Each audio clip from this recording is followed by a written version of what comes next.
Hello my dear students, in this video we will solve a question using distance formula step by step. So let us start. Question number 1.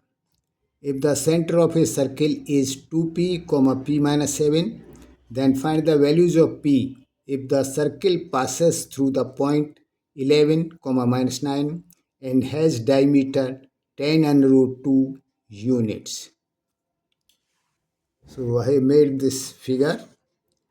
So this is the center and its coordinate is 2p, p minus 7. Then we have to find out the values of p.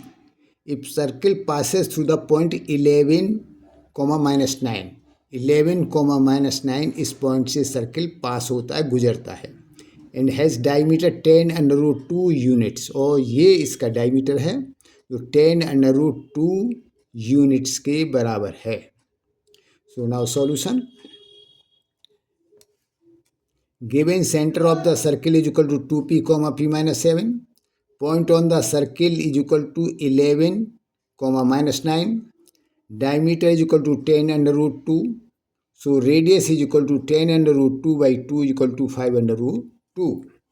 Now step 1. Use distance formula. So distance between center and the given point Q is equal to radius. अब इस point centre से इस point Q तक की ये distance जो है वो हम फॉर्मूला से निकालेंगे और ये equal to radius of this circle. So O Q is equal to under root 11 minus 2p whole square x2 minus x1 whole square plus y2 minus y1 whole square. So minus 9 minus p minus 7 whole square is equal to radius 5 under root 2 units जो हमने अभी calculate की है. Now step 2. To simplify square both sides. हमने इसका square कर दिया. So 11 minus 2p whole square plus minus 9 minus p plus 7, इस ब्रैकेट को ओपन कर दिया, whole square equal to 50. So 11 minus 2p same लिखा, होल स्क्वायर प्लस या 9 में से 7 को माइनस किया तो माइनस 2 माइनस p बचा, इसमें से माइनस 1 कॉमन ले लिया तो वो स्क्वायर होने के कारण प्लस हो जाएगा, इसलिए ब्रैकेट में आया p plus 2 whole square is equal to 50. Now step 3. Expand. अब इसको एक्सपेंड कर दीजिए. तो 121 minus 44p plus 4p square plus, अब इसको एक्सपेंड कीजिए, p square plus 4p plus 4 is equal to 50.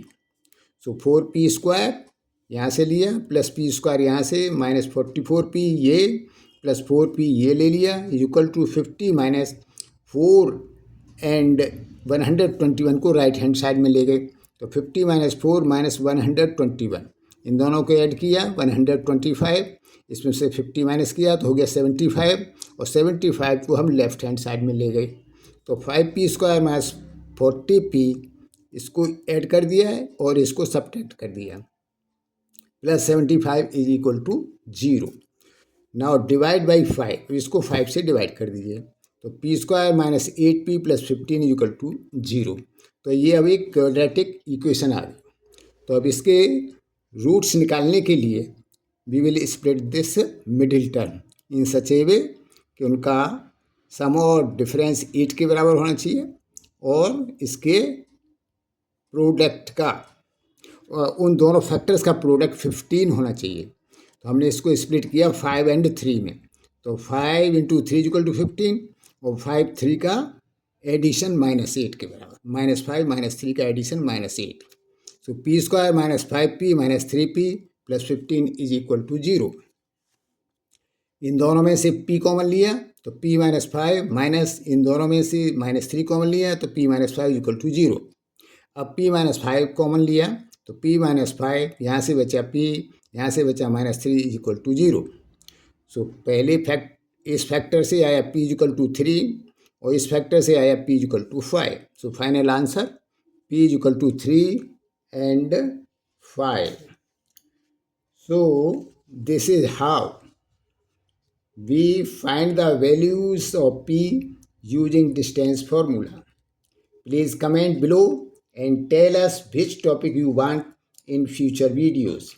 Competency-based questions from all chapters, Statistics Chapter 13, or CBSE Board Exam 2025 questions, or CBSE Sample Paper 2026 question. So thanks for watching.